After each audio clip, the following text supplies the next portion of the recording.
Assalamualaikum warahmatullahi wabarakatuh. Halo semuanya. Di sini aku mau membahas tentang AI atau kecerdasan buatan dan ayat-ayat Al-Qur'an beserta tafsirnya yang relevan terhadap penggunaan AI tersebut.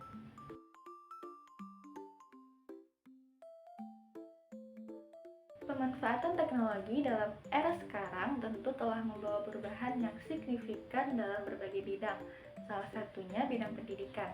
Teknologi yang digunakan meliputi kecerdasan buatan atau AI, big data, Internet of Things, dan lain sebagainya. Di internet dapat kita temui banyak sekali penggunaan dari AI atau kecerdasan buatan. AI ini digunakan di berbagai bidang, salah satunya ialah pendidikan. Dan penggunaan dari AI ini telah menyebar di seluruh dunia, bukan hanya di Indonesia.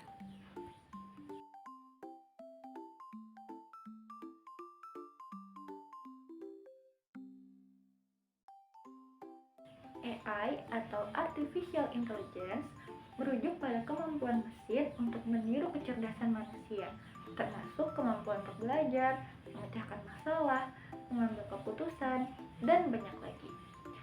AI merupakan cabang ilmu komputer yang bertujuan untuk menciptakan sistem mesin yang mampu meniru dan mempelajari cara berpikir manusia, lalu diterapkan kepada mesin atau komputer.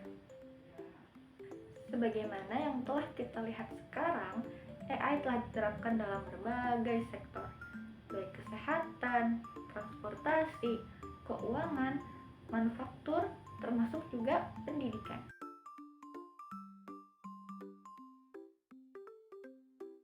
Kecerdasan buatan atau AI tentu telah memberikan beberapa dampak positif dalam bidang pendidikan, yakni yang pertama, analisis. Jadi, kecerdasan buatan dibuat untuk mampu menganalisis data dan merancang rencana pembelajaran yang dapat sesuai dengan kebutuhan individu. Yang kedua, meningkatkan aksesibilitas pendidikan. AI atau kecerdasan buatan membuat kita mampu untuk melakukan pembelajaran jarak jauh serta mengakses materi dimanapun dan kapanpun dengan lebih baik. Yang ketiga, evaluasi pembelajaran. Kecerdasan buatan juga dapat digunakan untuk mengevaluasi tugas secara otomatis. Dan yang keempat, membantu dalam mengerjakan tugas-tugas akademik. Membantu dalam mencari referensi yang membuat pelajar bisa menyiapkan tugas dengan lebih baik dan lebih cepat. Melalui ini, pelajar menjadi terbantu dalam memecahkan materi ataupun topik-topik yang sulit. Yang kelima, memberikan kemudahan dalam mendapatkan informasi. AI bisa membantu kita untuk mengakses berbagai sumber informasi dengan cepat dan relevan dengan topik yang sedang dipelajari, termasuk dalam menyelesaikan tugas-tugas akademis, melakukan penelitian, dan memahami materi pembelajaran. Dan yang keenam, membantu dalam peningkatan produktivitas dan efisiensi.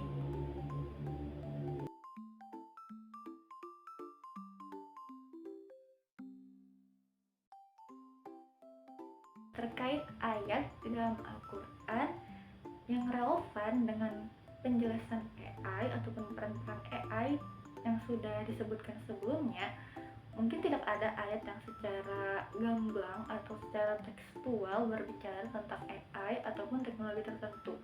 Tetapi, jika AI digunakan ataupun berfungsi untuk membantu manusia dalam pemaksimalan akal ataupun nalar, maka ada ayat Al-Quran yang juga berbicara tentang perintah dari Allah kepada manusia agar kita memaksimalkan akal ataupun menambah pengetahuan kita. Salah satu ayat tersebut ialah Al-Quran Surah Al-Isra ayat 36 yang mana berbunyi, A'udzubillahi minasyaitonirrajim wa la taqfu ma laysa laka bihi 'ilm inna sam'a wal basara wal fu'ada kullu ulaika kana 'anhu mas'ula. Yang artinya, janganlah engkau mengikuti sesuatu yang tidak kau ketahui. Sesungguhnya pendengaran, penglihatan, dan hati nurani, semua itu akan diminta pertanggungjawabannya. Di dalam tafsir Al-Misbah, Profesor Muhammad Quraish Shihab menjelaskan bahwa ayat ini mengandung nilai universal atau nilai yang berlaku bagi seluruh manusia. Pada ayat ini disebutkan, janganlah engkau mengikuti apa-apa yang tiada bagimu pengetahuan tentangnya. Penjelasan dari bagian tersebut yakni semisal, jangan mengatakan atau berbicara sesuatu yang kita tidak tahu apakah itu pasti benar atau tidak, atau jelasnya hal tersebut seperti apa. Kemudian, jangan mengaku tahu sesuatu padahal sebenarnya kita tidak mengetahuinya. Dan yang ketiga, atau berkata kita telah mendengar sesuatu padahal aslinya tidak demikian. Kita tidak mendengar apa-apa, misal memberikan kesaksian palsu. Mengapa demikian? Karena sesungguhnya pendengaran, penglihatan, dan hati nurani semua itu akan diminta pertanggungjawabannya. Pada ayat ini disebutkan 3 hal, yakni pertama, pendengaran, kedua, penglihatan, dan yang ketiga, hati nurani, atau dalam tafsir lain itu juga disebut dengan akal atau nalar manusia. Kemudian dijelaskan pula bahwa pada ayat ini terdapat 2 tuntunan, yakni mencegah setiap manusia dari banyak keburukan, misal tuduhan, sangka buruk, kebohongan, bahkan kesaksian palsu. Atau pada konteks sekarang, seperti larangan bagi kita untuk menyebar berita-berita hoaks di media sosial. Berhati-hati dalam penggunaan data atau referensi untuk tugas-tugas yang nantinya akan kita publish di internet dan sebagainya. Dan yang kedua, menggunakan pendengaran, penglihatan, dan hati atau akal sebagai alat untuk meraih pengetahuan atau tuntunan bagi manusia untuk mengoptimalkan akal pengetahuannya. Sebagaimana ayat ini telah menyebutkan bahwa bagian-bagian tersebut kelak akan dimintai pertanggungjawabannya. Pada ayat ini juga dijelaskan bahwa setiap manusia dituntut untuk memiliki nalar kritis dengan berhati-hati sebelum memutuskan sesuatu, baik itu berita, fenomena, serta semua hal. Dengan nalar kritis dan ketelitian di dalamnya, maka tidak akan ada lagi dugaan tak berdasar, baik dalam bidang hukum, ilmu pengetahuan, serta penelitian-penelitian yang diisi oleh hipotesa yang rapuh dan sejenisnya. Nah, begitu penjelasan dari ayat 36 surah Al-Isra. Memang tidak bisa dibilang bahwa ayat ini khusus membahas tentang AI atau teknologi tertentu. Tentu tidak demikian tafsirnya. Hanya seperti yang sudah disebutkan bahwa ayat ini mengandung nilai universal yang berhubungan dengan akal manusia. Bagaimana kita diperintahkan untuk melakukan sesuatu ataupun mengatakan sesuatu yang benar-benar kita ketahui pasti ilmunya, serta bagaimana kita diperintahkan untuk mengoptimalkan akal kita. Sebenarnya di dalam Al-Quran banyak sekali ayat yang berbicara tentang perintah ataupun teguran untuk memaksimalkan akal kita.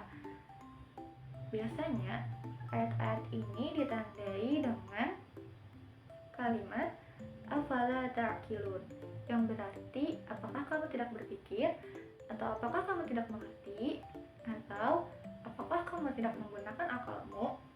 Kemudian ada la ya'qilun. Keseluruhannya ini merupakan ayat yang berkaitan dengan penggunaan akal. Kemudian ada juga kegiatan-kegiatan yang disebutkan dalam Al-Quran seperti tafakkur atau berpikir mendalam ataupun merenung. Kemudian ada tadabbur, yakni memeriksa dengan seksama. Kemudian ada nazar, yakni berpikir teoritis atau abstrak. Kemudian ada tabasur yang artinya wawasan. Kemudian ada tazakkur, mengingat. Tafaqquh, memahami. I'tibar, mengambil pelajaran dari sejarah pengalaman manusia agar tidak mengulangi kesalahannya. Kemudian ada ta'akul dan tawassum, yakni menerapkan pikiran yang benar dan berpikir reflektif. Nah, dari Al-Quran surah Al-Isra ayat 36 tadi kita belajar bahwa kita diperintahkan untuk mengoptimalkan segala potensi yang ada di diri kita, entah itu penglihatan, pendengaran, maupun akal pikir kita. Dan jangan sampai kita menjadi sosok yang tidak berwawasan, bahkan melakukan tindakan ataupun berbicara akan hal-hal yang kita tidak memiliki ilmu atasnya. Terakhir, tentang AI ataupun teknologi-teknologi lainnya, ketika kita memutuskan untuk menggunakannya, tentu itu hal tidak apa-apa saja, asalkan kita menggunakannya secara bijak dan benar, dan demi tujuan yang benar pula. Seperti ayat 36 surah Al-Isra tadi, bahwa kita diperintahkan untuk memaksimalkan akal kita dan menjadi sosok yang berpengetahuan.